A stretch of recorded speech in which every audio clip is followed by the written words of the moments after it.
Innal hamdalillah nahmaduhu wa nasta'inuhu wa nastaghfiruh wa na'udzu billahi min shururi anfusina wa sayyiati a'malina man yahdihillahu fala mudilla lahu wa man yudlil fala hadiya lahu asyhadu an la ilaha illallah wahdahu la syarika lahu wa asyhadu anna Muhammadan abduhu wa rasuluh. Allahumma salli wa sallim ala Rasulillah nabiyina Muhammadin sallallahu alaihi wasallam wa ala alihi wa ashabihi wa man tabi'ahum bi ihsanin ila yaumiddin. Wa qala Allah ta'ala ya ayyuhalladzina amanu taqullaha haqqa tuqatih wa la tamutunna illa wa antum muslimun. Amma ba'd. Fa ya ibadallah, ma'asyiral muslimin, ikhwani fid din rahimani Allah wa iyyakum ajma'in. Usi nafsi wa iyyakum bittaqwallah, fattaqullaha mastata'tum, fattaqullaha haitsu ma kuntum la'allakum tuflihun. Saudara-saudaraku kaum muslimin yang dimuliakan Allah Subhanahu wa taala. Segala puji hanya milik Allah Subhanahu wa taala, kita memujinya dan bersyukur kepada Allah Subhanahu wa taala atas segala nikmat-Nya.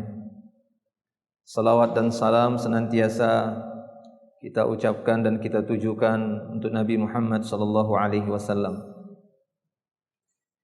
Saya memberikan wasiat kepada diri saya pribadi dan kepada jamaah semuanya untuk senantiasa menjaga ketakwaan kita kepada Allah Subhanahu wa taala. Saudara-saudaraku kaum muslimin yang dimuliakan oleh Allah Subhanahu wa taala, di antara tujuan diutusnya para nabi dan rasul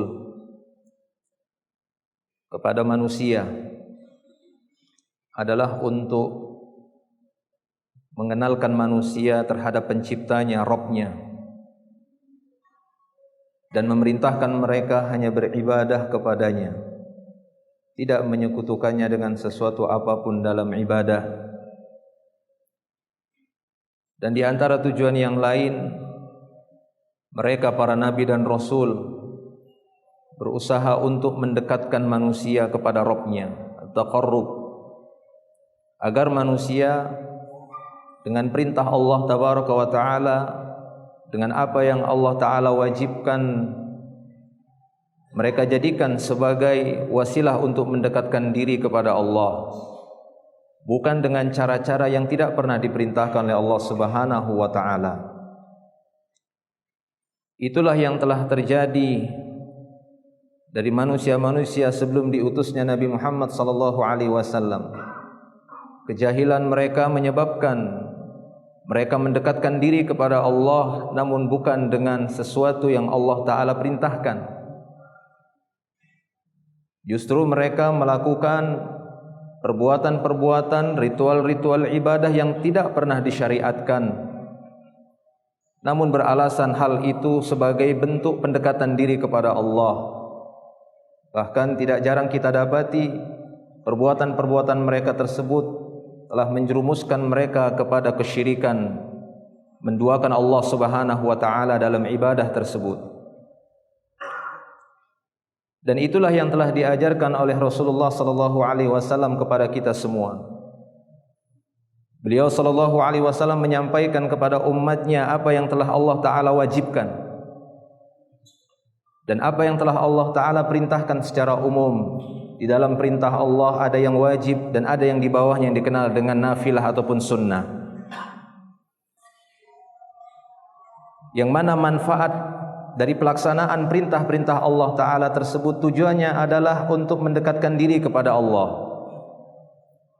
Tujuan pelaksanaan perintah-perintah Allah Ta'ala tersebut agar si hamba mendekatkan diri kepada Allah dengan perintah-perintah tersebut, dengan pelaksanaan perintah-perintah tersebut, bukan dengan melaksanakan amalan-amalan yang tidak pernah diperintahkan lalu beralasan untuk mendekatkan diri kepada Allah. justru itu akan membahayakan mereka dan menjerumuskan mereka kepada perbuatan yang mengada-ngada, atau yang lebih bahaya, menjatuhkan mereka kepada perbuatan kesyirikan.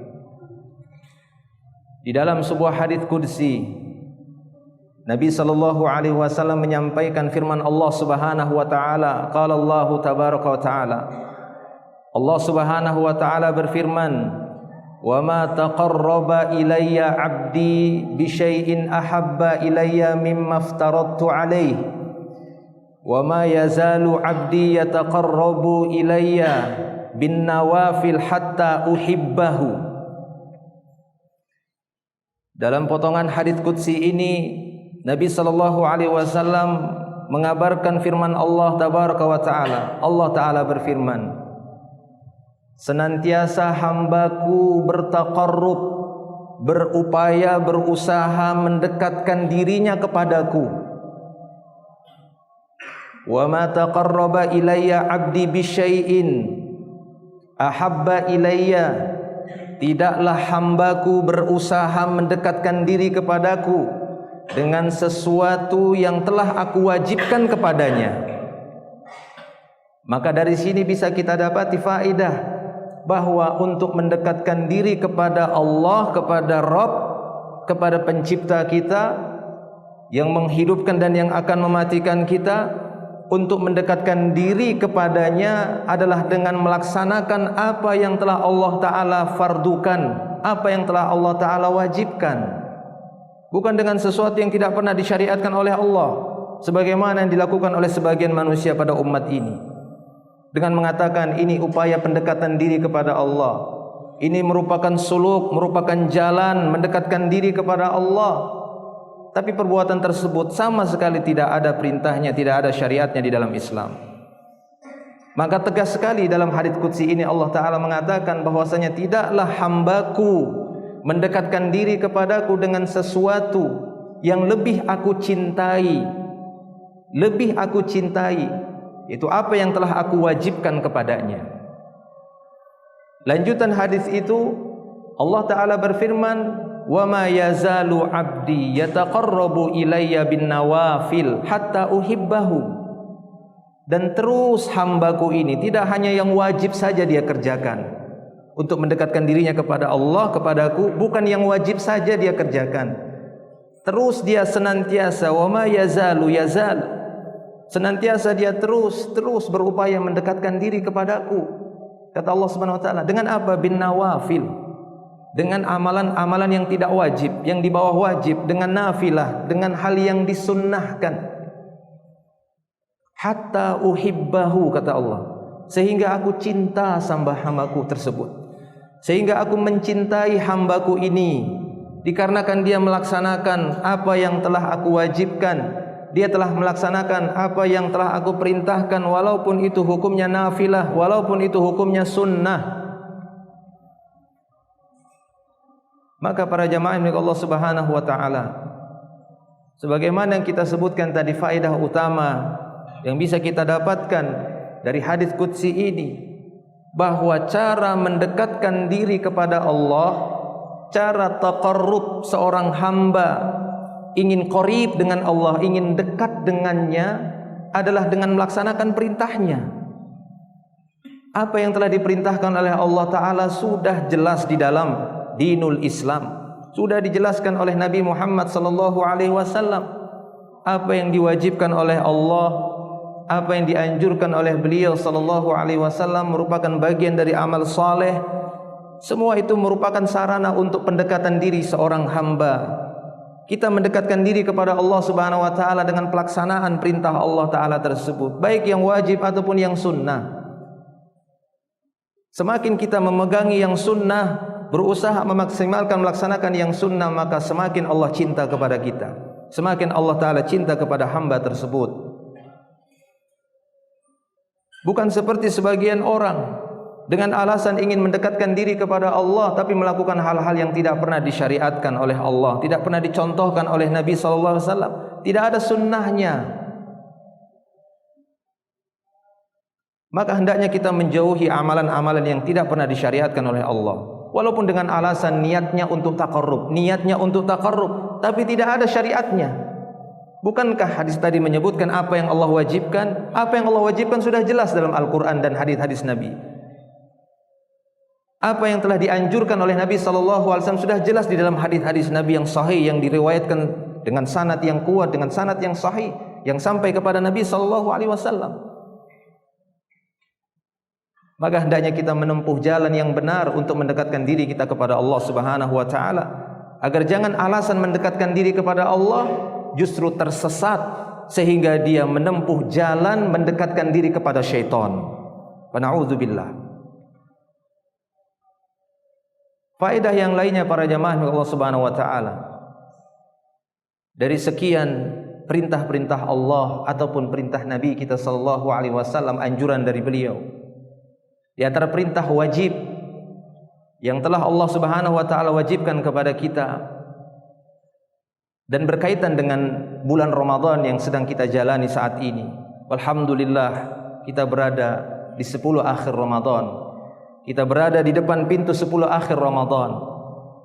Maka hendaknya kita berusaha untuk memanfaatkan dan memaksimalkan usaha kita untuk mendapatkan keutamaan-keutamaan Ramadan.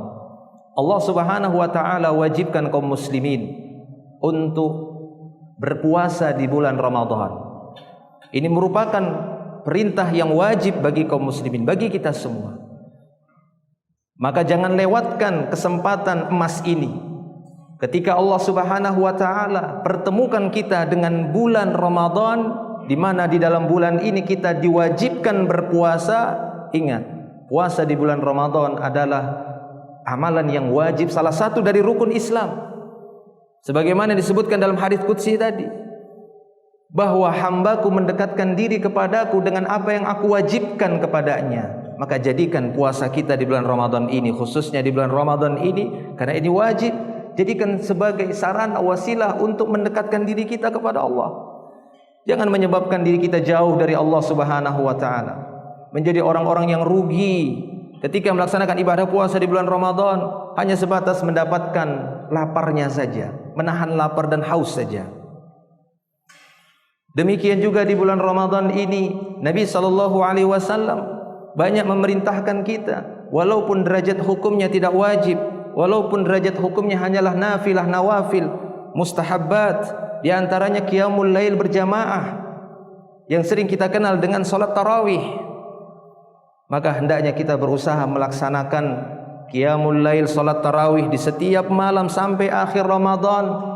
Kita jadikan sebagai wasilah untuk taqarrub kita, untuk pendekatan diri kita kepada Allah. Jangan sampai kita termasuk orang-orang yang ditegur oleh Nabi SAW dalam hadisnya. Beliau SAW bersabda, "Rubba sha'imin laisa lahu min siyamihi illa al-ju' wa rubba qa'imin laisa lahu min qiyamihi illa as-sahar."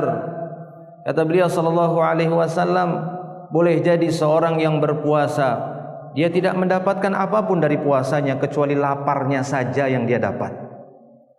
Boleh jadi seorang melaksanakan qiyamul lail, terutama di malam-malam Ramadan yang sangat diutamakan, tapi dia tidak mendapatkan dari qiyamul lailnya tersebut kecuali hanya menahan ngantuknya saja, kecuali begadangnya saja.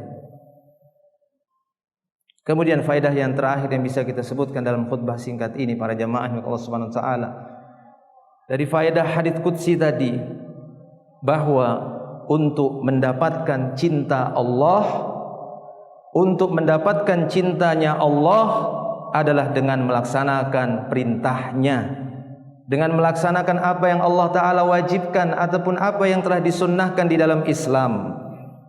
Karena dalam hadis tadi Allah Ta'ala berfirman, "Wa ma yazalu 'abdi yataqarrabu ilayya bin nawafil hatta uhibbahu." Senantiasa hambaku ini mendekatkan dirinya kepadaku dengan amalan yang sunnah-sunnah sehingga aku mencintainya, kata Allah. Sehingga aku mencintainya.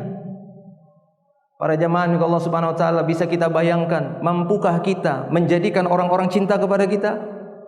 Mampukah kita menjadikan semua manusia cinta kepada kita?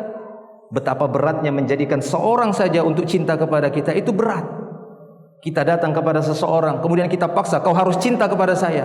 Tidak bisa. Karena yang menaklukkan hati manusia, yang menjadikan hatinya itu cinta kepada kita itu Allah. Karena Allah Ta'ala yang menyebabkan seseorang itu cinta kepada kita. Lalu bagaimana kita mengatakan bahwasanya memastikan Allah cinta kepada kita? Berat. Menjadikan manusia cinta kepada kita saja kita nggak sanggup. Lalu bagaimana kita bisa pastikan Allah sudah cinta sama saya? Mana buktinya? Makhluk manusia saja tidak mampu Anda menjadikan mereka cinta semua kepada diri Anda. Oleh karena itu, siapa yang ingin mendapatkan kecintaan Allah yang hakiki, maka laksanakanlah perintah-perintah Allah.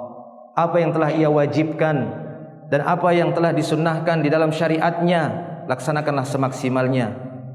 Semoga itu menjadi penghibur dan penggembira hati kita. Moga-moga Allah Ta'ala menjadikan diri kita termasuk orang-orang yang Dia cintai. Karena para jamaah Allah Subhanahu wa Ta'ala, hadis ini hadis yang cukup panjang.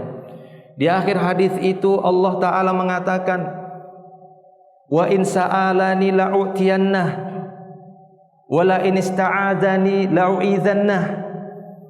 Apabila Allah Ta'ala telah mencintai si hamba tadi karena dia melaksanakan yang wajib dan sunnah, kata Allah Ta'ala, jika hambaku ini minta kepadaku, aku akan beri dia. Setiap dia minta, aku akan beri dia. Jika dia minta isti'adah, minta perlindungan kepadaku, aku akan lindungi dia. Maka dari sini bisa juga kita dapati faedah. Mungkin saja permintaan-permintaan kita kepada Allah belum dikabulkan, mungkin saja karena dia atau kita belum mendapatkan cintanya Allah Subhanahu wa Ta'ala. Kita masih banyak melalaikan yang diwajibkan oleh Allah. Kita masih menyepelekan yang sunnah, sehingga kita minta kepada Allah belum diberi. Kita minta perlindungan kepada Allah belum dilindungi, dan yang lainnya. Aqulu qawli hadza astaghfirullah li wa lakum wa lisairil muslimin innallaha ghafurur rahim fa'tabiru ya ulil albab.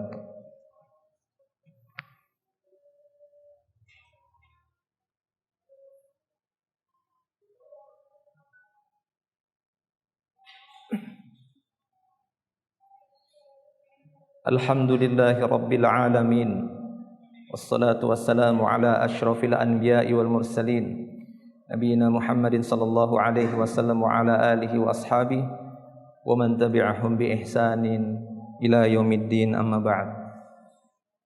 Ma'asyiral muslimin rahimani Allah wa iyyakum ajma'in.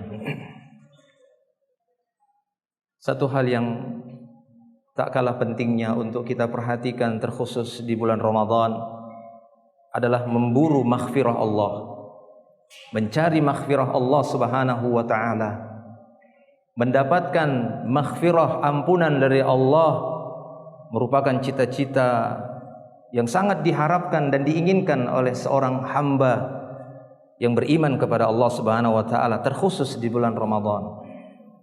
Dikarenakan Nabi SAW juga mengingatkan orang-orang yang telah menemui Ramadan sampai selesai Ramadan tapi tidak mendapatkan maghfirah dari Allah. Sebagaimana disebutkan dalam beberapa hadis, di antaranya beliau sallallahu alaihi wasallam bersabda, "Rahima anfu rajulin dakhala alaihi Ramadan, thumma salakha fala yughfar lah." Kata beliau sallallahu alaihi wasallam, sungguh merugi, celaka seorang yang memasuki bulan Ramadan, bertemu dengan bulan Ramadan sampai selesai, sampai Syawal, namun belum juga mendapat maghfirah. Dia lewati bulan Ramadan tapi tidak mendapatkan manfaat yang paling utama di bulan Ramadan, yaitu ampunan. Padahal Nabi kita sallallahu alaihi wasallam mengatakan, apabila bulan Ramadan tiba, apabila bulan Ramadan datang, sebagaimana hadis yang sudah sering kita dengar, dibuka pintu-pintu surga, pintu-pintu kebaikan, pintu langit dibuka untuk menunjukkan mudahnya mendapatkan maghfirah Allah. Tapi dia enggak dapat. Ditutup pintu-pintu neraka untuk menunjukkan sulitnya berbuat kejahatan. Tapi dia tidak dapat maghfirah, tidak dapat ampunan Allah Subhanahu wa Ta'ala. Ada satu hadis yang lain, semoga menjadi ibrah bagi kita semua. Di dalam Sahih Muslim, Nabi SAW menyebutkan, selain di bulan Ramadan, pintu surga dibuka setiap Senin dan Kamis. Beliau sallallahu alaihi wasallam bersabda, "Tuftahu abwabul jannah yaumal itsnain wa yaumal khamis." Pintu-pintu surga selain Ramadan dibuka pada hari Senin dan Kamis. Pintu-pintu surga dibuka pada hari Senin dan Kamis. Fayughfaru likulli 'abdin la yusyriku billahi syai'a, maka akan diampuni pada hari tersebut orang-orang yang tidak berbuat syirik kepada Allah Subhanahu wa taala, karena perbuatan syirik menghalangi maghfirah. Pada hari Senin dan Kamis diampuni setiap hamba yang tidak berbuat syirik kepada Allah Subhanahu wa taala. Illa rajulan kanat bainahu wa baina akhihi syahna, kecuali seorang antara dia dan saudaranya masih ada pertengkaran, ini juga ditahan maghfirahnya pada hari Senin dan Kamis. Seharusnya mereka mendapatkan maghfirah tersebut. Kecuali seorang yang masih ada permasalahan, pertengkaran antara dia dan saudaranya, maka tidak diampuni. Fayuqal, akan dikatakan kepada malaikat yang mencatat maghfirah, yang akan mendapatkan maghfirah, andiru hadaini hatta yastaliha, andiru hadaini hatta yastaliha, andiru hadaini hatta yastaliha. Tahan maghfirah untuk kedua orang ini sampai keduanya mau islah, sampai keduanya mau damai. Tahan maghfirah untuk kedua orang ini sampai mau damai. Maghfirah ditahan untuk mereka, walaupun mereka mendapatkan keutamaan maghfirah tadi di Senin dan Kamis. Lalu bagaimana ketika mendapatkan kesempatan masuk di bulan Ramadan, yang pintu-pintu kebaikan, pintu surga dibuka seluruhnya selama bulan Ramadan? Maka pantas saja Rasul mengatakan, sungguh celaka. Kesempatan yang cukup besar, 29 atau 30 hari kesempatan, 1 bulan dia dapat di bulan Ramadan sampai selesai, tapi tidak mendapatkan maghfirah. Maka kita katakan lagi, mungkin saja ada permasalahan dengan saudaranya yang belum terselesaikan. Ketika ketemu saling melemparkan muka, saling berbuah muka, tidak mau mengucapkan salam, tahajur, saling membelakangi, tadabur. Maka Allah tahan maghfirah untuk orang-orang yang seperti ini.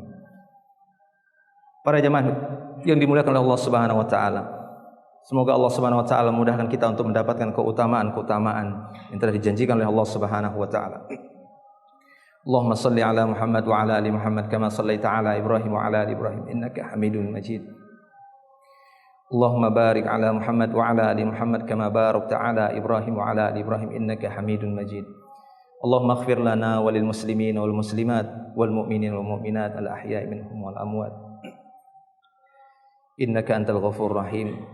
Rabbana zalamna anfusana wa illam taghfir lana wa tarhamna lanakunanna minal khasirin. Rabbana la tuzigh qulubana ba'da idh hadaitana wa hab lana min ladunka rahmah innaka antal wahhab. Allahumma ya muqallibal qulub tsabbit qulubana 'ala dinik.